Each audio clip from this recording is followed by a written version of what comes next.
Në vitin e parë, buxheti për listën e barnave esenciale të jetë 100 milion euro. Që një listë e paqartë, që se e përmendëm edhe raportin e progresit, në këtë vit mund ta shihni që Kosova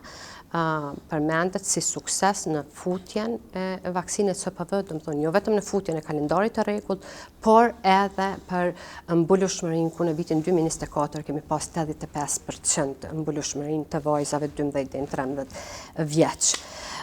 Te lista e barnave esenciale, domethënë këto i thash sa i përket buxhetit, parashihet që në vitin e parë buxheti për listën e barnave esenciale të jetë 100 milion euro. Domethënë do të ketë rritje të ndjeshme.